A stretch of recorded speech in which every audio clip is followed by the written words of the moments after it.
So this is Lee's new 5-tube case feeder. A few setup tips and tricks here. So there were two versions. There's the version like this that's got this weight on here. See that? Or you get one with the spring. Okay? So you got your 5-hole case feeder. You've got a cylinder here, drop tube here that you can change. Okay, let me take it out. I'll show you.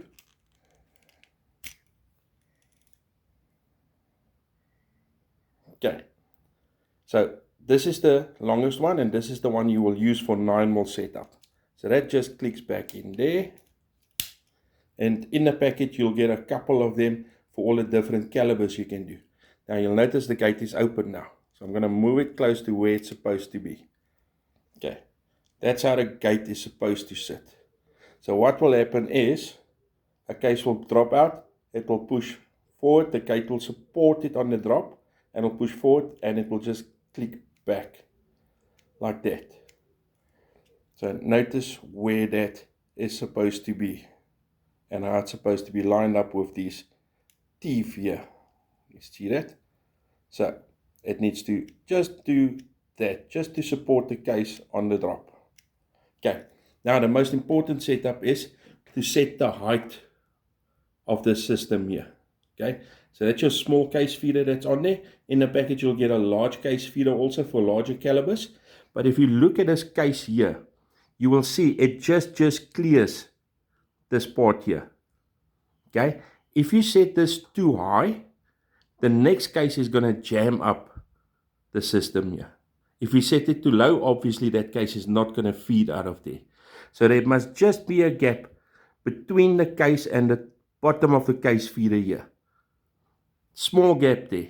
Lee mentions a penny's thickness. I try and get it as close as possible I can so that it can clear out without any issue.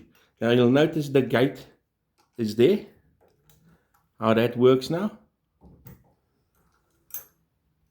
Okay, I'm not going to cycle the press any further because I do have powder in that powder measure. But you see that. So I'm going to drop this case back in here. I hope I drop it in the right tube. If I don't. Okay, see it's sitting on top of the case slider now. So the case slider comes back and it drops clear. Your gate is closed and the gate clears the top of the press. Okay. So if we put another case in there. See that case is there. I'm going to take another case. That's on top there now. So see how that case is dropping out. And the next one will land on top. The gate is opening there.